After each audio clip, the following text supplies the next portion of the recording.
উপসাগরীয় সহযোগিতা সংস্থার জিসিসির ৩ সদস্য রাষ্ট্র কাতার, কুয়েত ও বাহরাইন স্পষ্ট বার্তা দিয়েছে যে সৌদি আরব ও অন্যান্য জিসিসিভুক্ত দেশের নিরাপত্তাই পুরো উপসাগরীয় অঞ্চলের জাতীয় নিরাপত্তার মূল ভিত্তি। এ দেশগুলোর মধ্যে বিদ্যমান গভীর ভ্রাতৃত্বপূর্ণ সম্পর্ক এবং অভিন্ন ভবিষ্যতের কারণেই একে অপরের নিরাপত্তা ওতপ্রোতভাবে জড়িত বলে তারা উল্লেখ করেছে।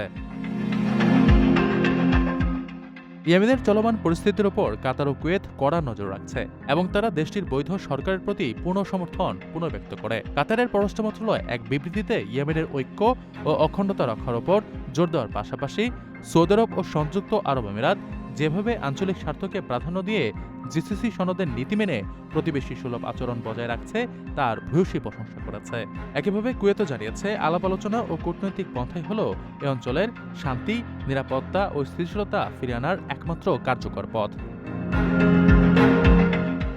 অন্যদিকে জিসিসির বর্তমান অধিবেশনের সভাপতি দেশ বাহরাইন ইয়েমেনের নিরাপত্তা ও স্থিতিশীলতা রক্ষায় সৌদি আরব ও আমিরাতের ভূমিকার প্রশংসা করেছে।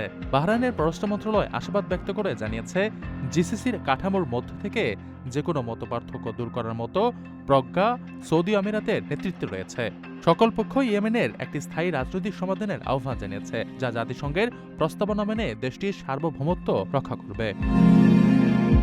আপনার স্বপ্নগুলো আকাশ ছুবে প্রবাসীর হেলিকপ্টারের মাধ্যমে। বিয়ে, জন্মদিন অথবা যে কোনো বিশেষ প্রয়োজনে হেলিকপ্টার ভাড়া করতে যোগাযোগ করুন স্ক্রিনে দেয়া নাম্বারে। প্রবাসীর হেলিকপ্টার, নিরাপদ ও সাশ্রয়ী বাহনের বিশ্বস্ত নাম।